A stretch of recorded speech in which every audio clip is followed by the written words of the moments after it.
journey through life is important, then you are absolutely in the right place. Welcome to Careers Unplugged, and welcome to the second Two Guys Talk Heart episode. I'm here with Steve Ray. We'll bring Steve into the conversation in a minute, but let me say firstly and foremostly, thank you so much for your love, your comments and your support with last week's first episode. It was fantastic. I loved it. How are you? What was your take on it, Steve? That was great fun. It was, a really good thing to do. Great to have a chat about the heart. There should be more of it. Well, we've changed venue this week. We've shifted away from last week. You may recall we were escaping the rain of Melbourne. It was a freezing cold day, and we found our way into a little coffee roaster. This week we've gone up a notch again, and we are in one of my favourite cafes in Melbourne. It is Grub Food Store in Moore Street in Fitzroy. Just take a look around, will you? We are here amid the hipster community of Fitzroy. We've got herbs, we've got plants, we've got beautiful coffee, lovely hospitality. So thank you so much to Tim and Mark from Grub Food Store for looking after us today. And I've never been here. It's quite amazing. It's awesome. I'll be back. Yeah. Honestly, it's really the food is fantastic as well, Steve. So I'm not sure how long we'll go with this episode, but maybe we'll sneak in a little cheeky meal afterwards. Now, last week we talked about the heart and communication. One of the questions that came up was a great question. It was, where do you go when your heart is low? Which, when Steve and I sat down to talk about this particular episode, it brings in the whole concept of how our heart can help improve our well-being. So Steve, how can our heart help improve our well-being? Yeah, well, another big question. It's a huge question. To kick off. And I guess that thing about the heart and being low is a reminder.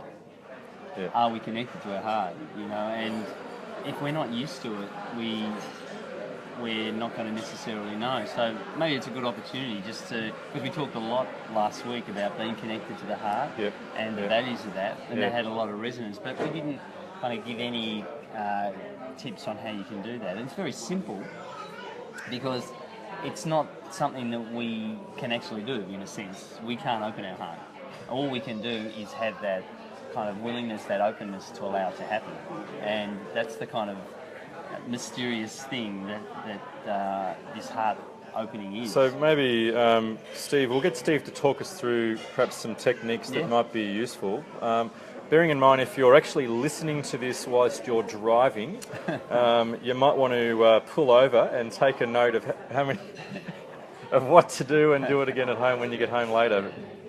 So, Steve, what would be a good way for someone to do this? Well, look, I think if we go to the place that we often are, which is quite busy in our mind, sometimes quite stressed, what we find we're doing is we're almost dissociating from our body, from our physical body, and just that process itself is making us even more agitated. So we can wind ourselves up into a place where we don't have as much vision, if you like. We don't have as much access to the intelligence that's possible when we're connected to our heart. So just realising that is the first step, and going, oh wow, I'm not allowing myself to be relaxed. So if you're sitting down, for me, one of the best things is just to get your feet flat on the floor, because you're connecting to the earth, the earth itself is, just being surrounded by plants here, you immediately feel a bit more relaxed. There's something about nature that can be very helpful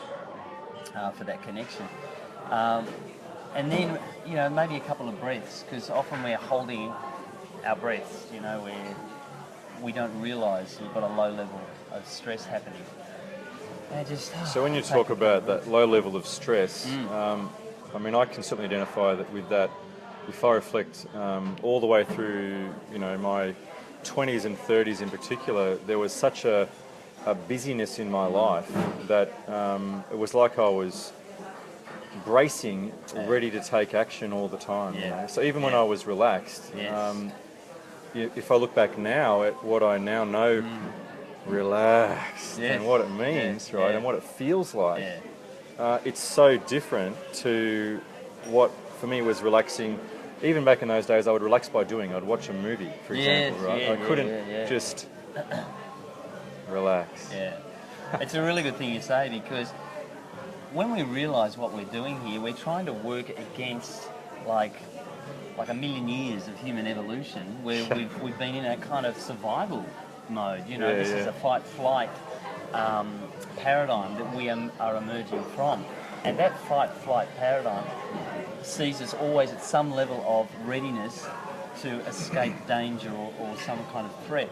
So you're right, we're relaxed, but only to a point.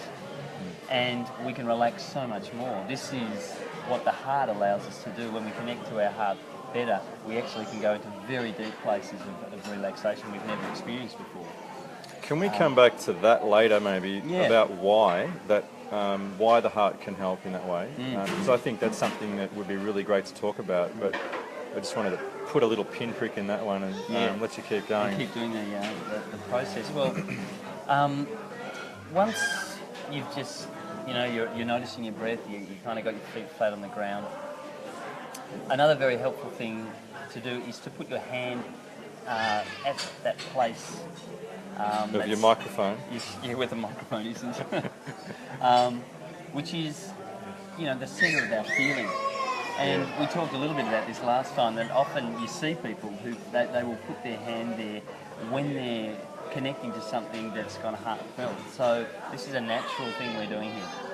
This is quite natural, but often unconscious. So what we're doing here is we're being conscious about connecting to our heart, and that is the key to break the unconscious pattern of kind of being more in our brain.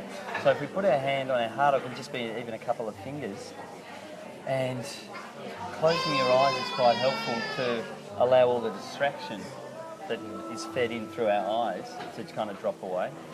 Then straight away we can kind of feel ourselves relaxing and just dropping into more of a place. And even a crying baby doesn't agitate. It's quite lovely hearing your baby. But just keeping your eyes closed, relaxing, and feeling that connection. We're touching, the surface of our body, but what we're doing there is we're showing our willingness for our heart to be open. And this is a very natural process. The sun's coming out, right? It is. It's very interesting. As the sun comes out, like on a flower, like a flower doesn't do anything. It sort to of open. opens. It just opens It spontaneously. just opens, right? Yeah. And so when you touch your heart like this, it will automatically start to respond. That's all we have to do. So we're not trying to add anything. We're not trying to improve anything. What we're trying to do is access something that is already there within all of us. But you know what?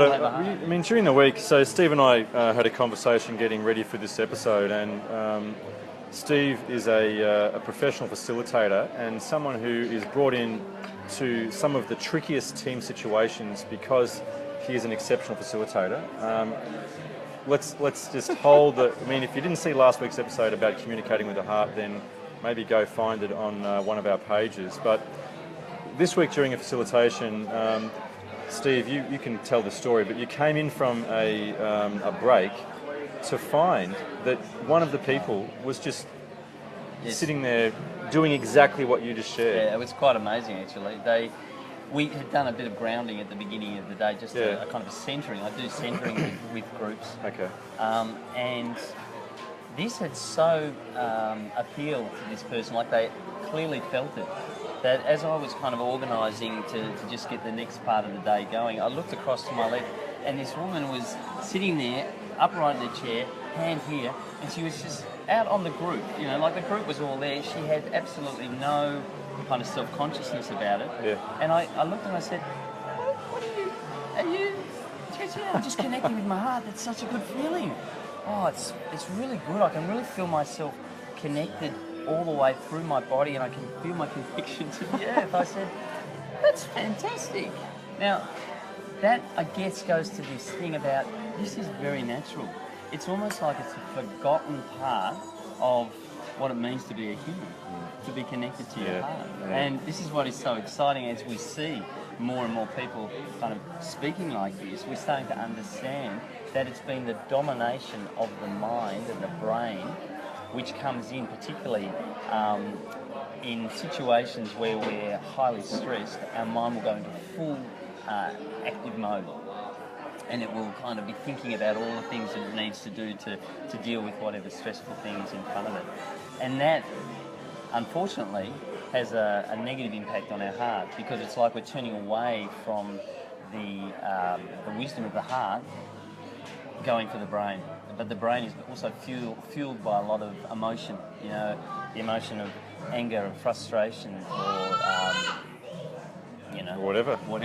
I mean, it's funny, like, so last week we talked about, you know, listening to people like Oprah, like Steve Jobs, like Richard Branson, and all these people for eons, really, all the way back for thousands of years, have been talking about this concept that, you know, you need to quieten your mind to feel with your heart, right? So the language of the heart is not one that is, it's not a little looping narrative. Well, I don't know about your mind, but my mind, if I'm stressed, it's very much, it spins in an ever-diminishing sequence of loops, often 5 or 6 at a time, and it's very scattered and fragmented.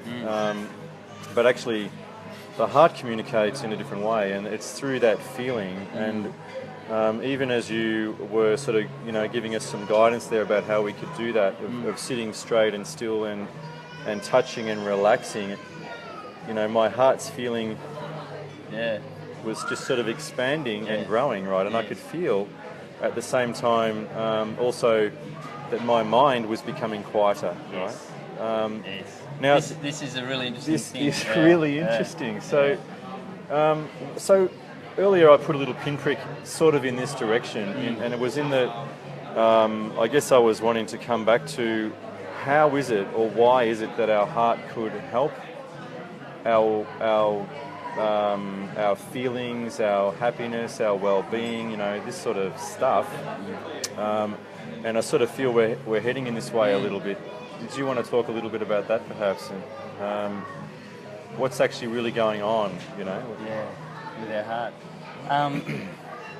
In a sense, our heart is the centre. It's almost like the key to our well-being, because as we connect with our heart, and we talked last week, we're actually connecting into something bigger than ourselves. We're connecting into a field somehow that is both within us and beyond us. And in that very connection, we start to move into a place more of well-being. So well-being is defined by, you know, our physical health, mental, emotional health, our connection to each other.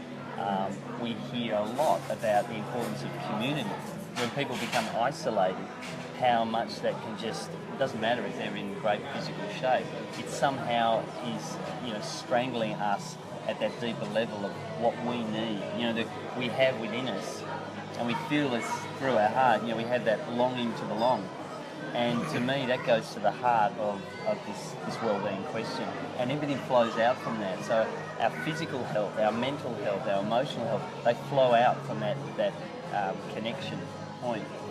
And it's funny, you know, it's really tricky to kind of put words around this thing, which, you know, we don't learn about in schools or universities. It's something that's really just coming into our awareness now.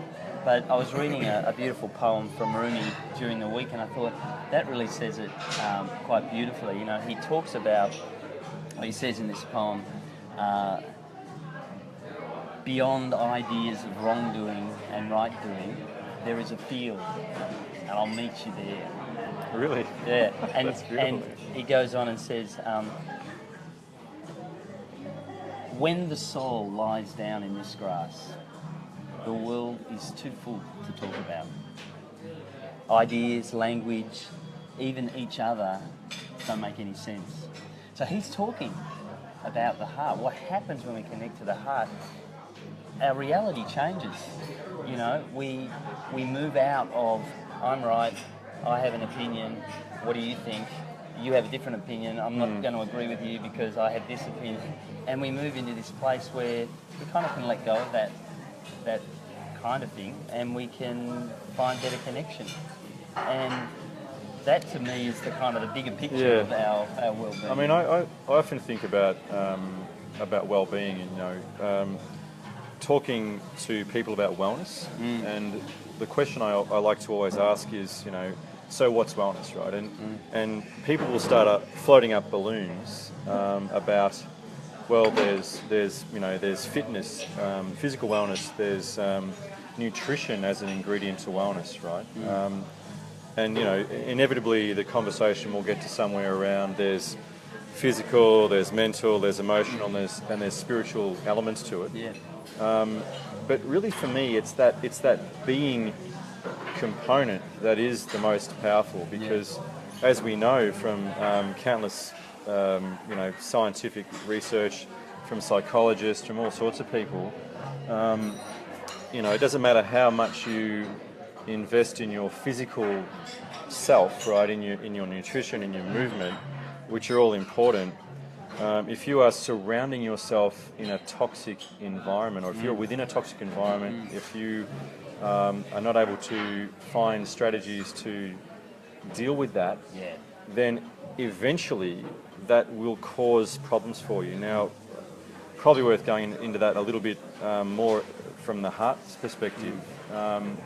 But when I see this, I go into companies as a CEO, and inevitably the businesses I went into, they were in crisis, right? Yes. So people had given up, Yes. and often there was a lot of resentment, a lot of anger, a lot of blame and lack of responsibility that existed between people, and you could feel this sort of forlorn, toxic type of environment. And really what my job was, even though I didn't really know it at the time, was just to come in and bring something different, right? To bring hope, to help them feel positive. Now, if you think about that through what you talked about the well-being coming from the heart, how would the heart help in a situation where, if you think of that, the very first question that someone asked last week, it was Richard, and he said, where do you go when your heart is low? So if someone's out there listening to the show now and they're not feeling so good, right? And they're like, oh, this is all baloney. How the hell is that going to help me? Why, or how could it help? What's really going on? At the level of the heart. Yeah, how does the heart help? Well, the interesting thing is we I guess, don't realise who we are. In a sense, That old chestnut. Yeah, that's right. So when we're feeling in that low point, we feel often quite isolated, and we feel quite heady, and we're actually holding a lot of that stuff in. And yet when we connect with our heart, what starts to happen is, as our heart starts to open, then a lot of the things that we're holding on to, without realising it, I mean, if somebody said, here's some poison, hold on to it, we wouldn't do that. Yeah. But unconsciously we hold on to You're talking about like a grudge or a resentment, or, I can't believe you said that to me, therefore I'm going to keep my anger. Yes. Yeah. Yeah, and I have to keep my anger because, it's unjust what you did. And by keeping my anger, I can keep that sense that you did something wrong and it's not okay. So it's coming from a place of saying, well, something's not right here.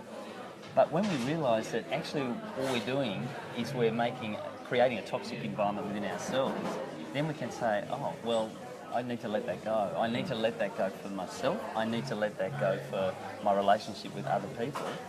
And I need to let go of the need to continue to hold that grudge. Yeah. And that is the biggest that's forgiveness, challenge. It's forgiveness, yeah. I mean, yourself, like, people often say, I'm not ready to forgive that person yet. Yeah. You're right. Okay. And at what point are you ready, and why do you become ready? And this is where the heart is so important, because our hearts, even if we're not aware of it, our hearts are at some connection, of course, because it's a natural thing. It's just that it's dominated by, the level of our mind activity. So that forgiveness comes at a point when our heart has been opened to that problem and let go of holding on to that grudge. And then miraculously think, I actually don't feel like that towards that person so much anymore. I reckon I think. But what's amazing? Like, when I think about forgiveness, so for me, forgiveness is something that you do for if someone's done something to you, right? You need to forgive them for your growth and well-being, even if they're not sorry, you know. Because, and I'll give you an example. So when I am running with large groups sometimes on this topic, one of the little activities that I'll do deliberately, so for those of you that have seen me, you'll have seen this possibly, is I'll be up at the flip chart with a marker and I'm writing away, and I'll actually deliberately drop the marker on the ground, and I'll say something that's probably a little bit inappropriate, and then just pick it up and continue, right? Now, the reason I do that, and I say the thing that's inappropriate, is it's a bit of shock, right? But what happens is I'll go on for about 10 minutes as though nothing happened, and I'll turn around and I'll say to the audience, you know, so just as a pause here for a moment, how many of you noticed that I dropped an expletive word about 10 minutes ago, and, you know, can you please stand up if you did? Now, everyone will stand up, okay, because everyone noticed it, because it was sort of out of sequence with what I do and all that sort of thing. But then I'll say, you know, so how many of you were angry? Please remain standing if you were angry with me because of what I said. And normally about half of the audience will sit down, right? And then to those that are still standing, I'll ask another question. So how many of you who are still standing know anything that I talked about in the last 10 minutes? Right? Yes.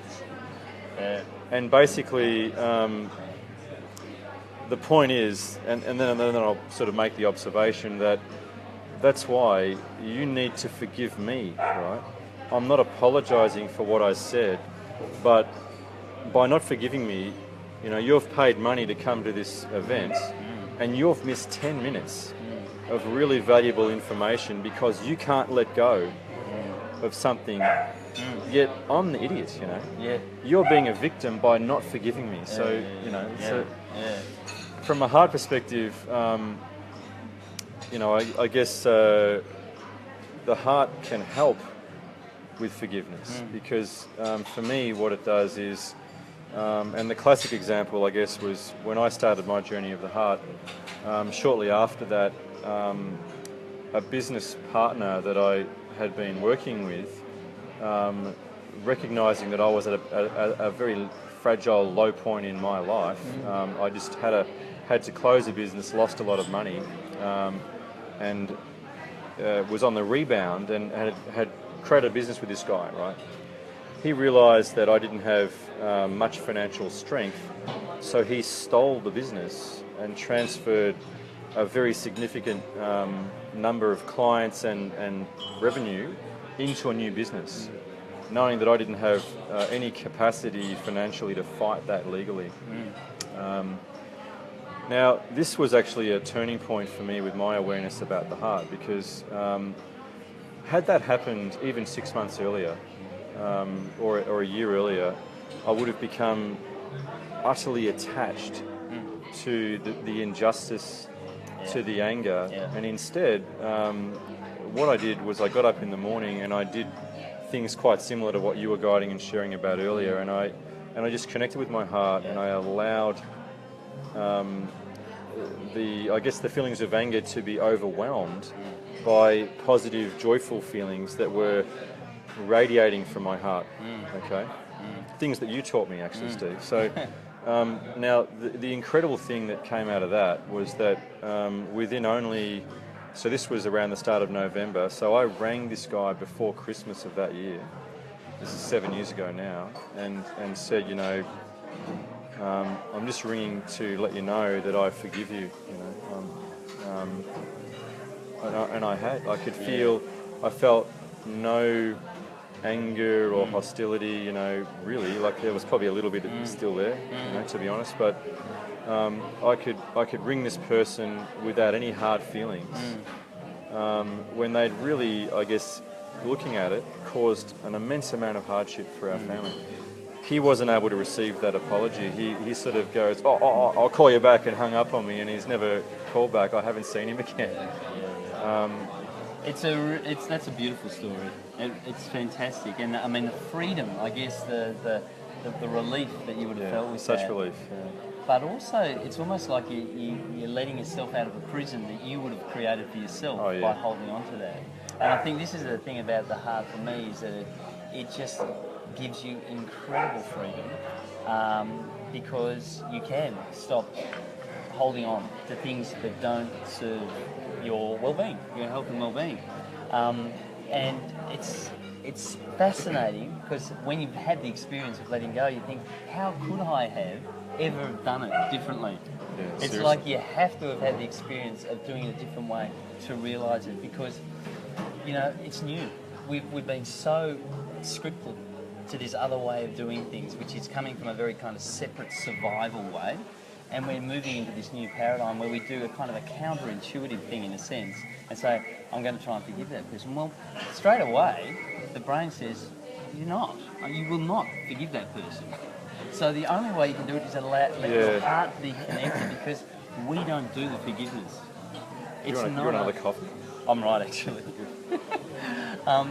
You're right, it's though. Not us, that sort of. I saw this during the week. I went out to a new client, and they asked me to park underneath the building because the parking attendants in that area are really vigilant. And so I went and parked, and they guided me into a spot, right? And I parked the car and went upstairs. And a few hours later, the guy that had indicated which car park to use, he knocks on the door and he says, "Oh, look, I'm really sorry, Stuart, but that car park that I put you in wasn't actually attached with our business, and the person who does park there is not so happy. Could you please move?" Right? So I said, "No worries."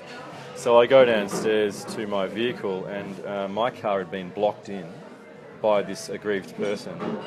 Oh, wow. Anyway, and I was like, "Oh well, so I'll just wait here." And there was a note saying, "Can you call me when you are ready to leave?" Yeah.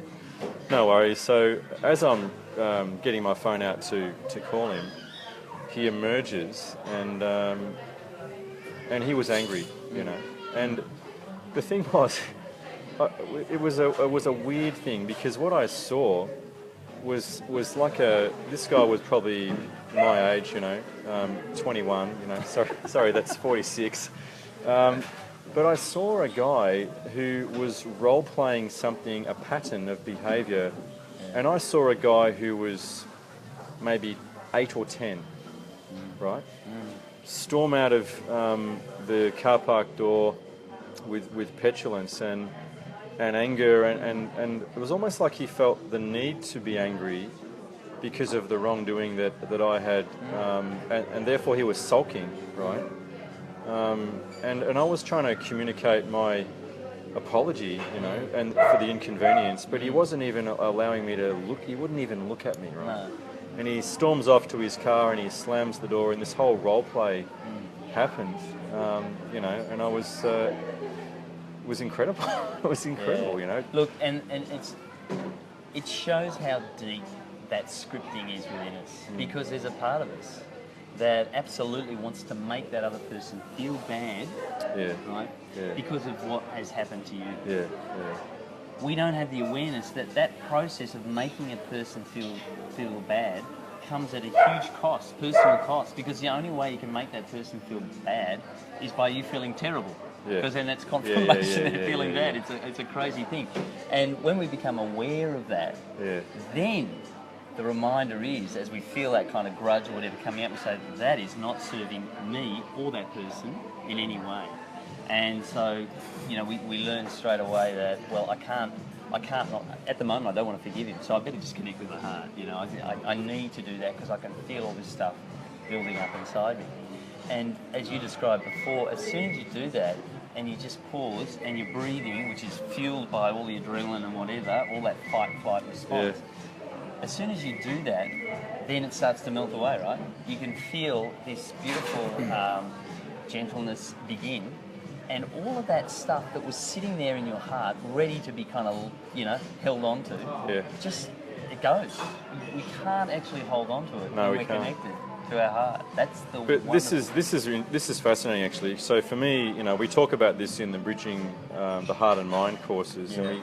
So the Bridging the Heart and Mind courses, if you've got some interest in any of this sort of stuff, for sure go to Facebook at Bridging Heart and Mind and follow some of the information there. But with an electrocardiogram, they can scientists, when I say they, not me, I don't know how to use one, coats, but those blokes that come in with their stethoscopes and their measurement devices, they will be able to measure the difference in the heart field. So we talked a little bit about this last week, about that beautiful sine wave electromagnetic field that the heart radiates when it is feeling joyful, when it is feeling happy, versus the very rough, dirty electricity sort of incoherent heart wave that is emanated when someone is impacted by negative emotions, right? So that's the first part. Now, the interesting thing is that electromagnetic field is continuously communicating with every single cell in our body, right? So, not surprisingly, if you look at some of the work around things like consegrity and that sort of thing, or Bruce Lipton's work in biology, where they've found that that negative energy can get trapped around cells, and ultimately it leads to DNA damage. So. I saw something in the Age newspaper yesterday talking about pregnancy and fertility and the impact of stress and how people who are very stressed just can't get pregnant. And we all know this, right? We've all read about it for a long time, and it's so hard for people to use their brain to stop being stressful. You can do things like mindfulness, and mindfulness is very helpful because it helps people to still the mind, right? Yeah. So you can stop the impact of negative thoughts, but when you touch your heart and you connect with those positive feelings, what actually happens is the heart starts to work in harmony with the mind, and boom, you just feel. That's right. Yeah. Even as I say it, right, you can feel it, right? This joy, this happiness just spreads. Yeah. And as soon as it does, what happens in your mind is whatever negative thoughts were there, they're gone, right? So it's like mindfulness with ease. Yeah. And you're less then of... you're a full participant when you're in your heart, if you like. When one of the aspects of mindfulness, and likewise I found it incredibly helpful, is that there's got to be always one part of you watching the process, the kind observer, of directing it, and saying, oh, here comes a thought, now don't buy into that thought, allow it to pass, like there's the process. Whereas with the heart, once you've allowed that process to start, and it's a brilliant stepping stone into the heart, you can then just say, okay, I'm going to forget everything now and just beam with the feeling.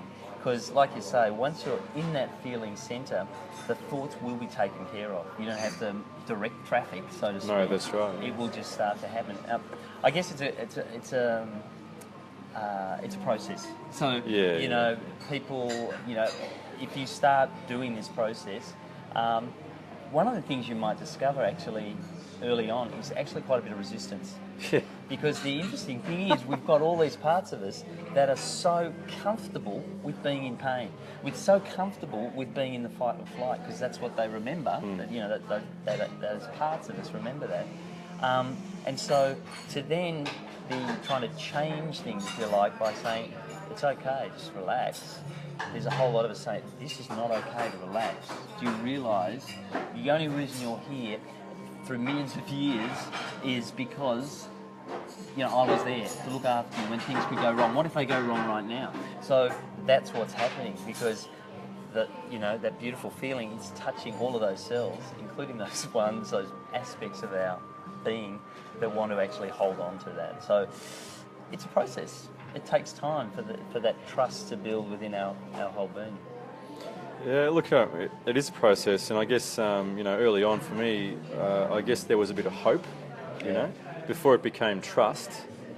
I was sort of at a point where I was hoping it would work, because things were really hard. If I go back 7 years, and it was a tough time, but really the proof of the pudding. And maybe last week we did that. We sort of said to people, challenge for you, go and speak to someone from the heart. Yeah. I would absolutely say, if you're still watching this episode or listening to it at home or in the car, whatever, make a point today of doing the things that Steve was guiding earlier. So, sit, get your feet anchored on the ground, just relax. Allow your body to relax. You find it really helpful to close your eyes, for sure, to lessen the activities in your brain. Touch your heart. It just helps to bring a little bit of attention to your heart, and just allow your heart to feel. Feel the positive feelings, feel the peace, feel the calmness. And that's the thing. Often people say, "Oh, I can't feel anything," but it's such a gentle. It is, yeah. And we can miss it. And this is the thing. Our mind is kind of constantly looking for, high voltage. This is very gentle. Yeah. And once we start to connect with that gentleness, then we're kind of in the zone, and it will just become more and more beautiful, soft, gentle, and we move into deeper feelings. And this goes to the happiness becomes. Oh, actually, I feel quite happy.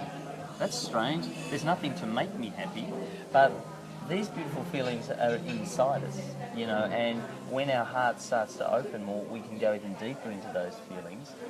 And, there's joy, which is kind of different. And there's, even as you go even deeper, we can connect to that longing. There's a longing within us. It's kind of like a longing to belong with others, and that's the community part again.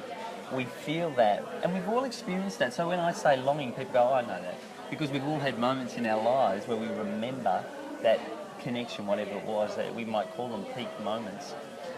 But they came to us often because we were reminded by an external situation that happened. That was the reminder. And here, it's there. It's always there. It's actually quite crazy. I mean, it's, I sort of think of it as it's the native state, it's the... and the rest is sort of almost illusionary, because it's what I've found from my experience of life is that my mind is it's always presenting a perspective and almost taking me into a version of what's happening in my life. And this is an example of this. I'll give you an example. Is if I'm in front of a group, facilitating or whatever. If my mind takes over, then what happens is often I'm trying to perform. I'm trying to be, my mind wants me to be well regarded, and so I start to perform from here. And I know that the first thing that happens is my thoughts get scattered. Yes. But as soon as that happens, if I remember to take a breath and just slow down and speak from my heart like we talked about last week, actually the connection with myself happens, the connection with the audience happens, and the feeling expands, right? And then I never know what's going to happen after that. But And the thing about this too is it's not like, for this heart strengthening, it's not like you have to, say, well, I'm going to do an hour of just kind of sitting there and being enough. You can do it like all through the day. We had a woman who came to one of our open heart workshops, and she had 4 young kids. They were all under the age of about 5. And she said, "Oh, I'm not going to be able to do this." I said, "Well, just do what you can. If you're regularly just touching your heart, relaxing, then you'll be amazed at the change." She came back probably about 2 or 3 months later, and there were other people who were kind of repeating. Of all the participants there, she was the one who was most kind of, just open and connected. I said, "Wow, you've obviously been, really diligent." And she goes, "No, I haven't had time to do anything." I said, "You must be doing something." She goes, "Oh, yeah, well, I do it. I touch my heart probably 60 times a day." Really? Yeah, and what she did was, the kids are running around all over the place, and what she's doing is in a 30-second window that she has, which is her life. She has little 30-second windows. She would just stop, touch her heart, smile, relax, and then the window's gone and she's off doing whatever she has to do. So you do not have to have a life that says you've got acres of space. You work with what you've got. And some people have got incredibly challenging lives. And this might seem like some, indulgence. But if you've got a very challenging life, you work with what you've got and you can connect with your heart when you can. and it will make a difference. It will allow you to become more, I guess it will help you to access more resources, because when we're in a stressful place, we know our whole view on the world gets narrow. So as those resources, as you access the heart, more resources are more opportunity, more kind of potential kind of comes into our awareness. So. Well, thanks, Steve. And thank you to everyone watching or listening at home. I reckon that's a pretty awesome wrap-up, actually, what you've just shared. For me, you're right. I mean, it's an experiential thing. You can rationalise whether or not your heart has any communication or any ability to help you in your well-being, but why not just try it? Do it. I think that's it. That's the challenge of the week. That's right. In any case, thanks, Steve, for joining us. Thank you. Great to be. We look forward to touching base with all you guys again next week. Please reach out on Facebook at Bridging Heart and Mind, or Two Guys Talk Heart, a new page, just got launched today. We'd love to hear what you'd like us to talk about on this topic, because the heart touches everything, and it really does. I mean, it's my experience. It's in everything. It's incredible. It's the centre. It is the centre. Yeah. I'm Stuart Hayes with Steve Ray. Two Guys Talk Heart seems to be gathering momentum. Yeah. Thank you so much. See you next time. We'll sneak around here.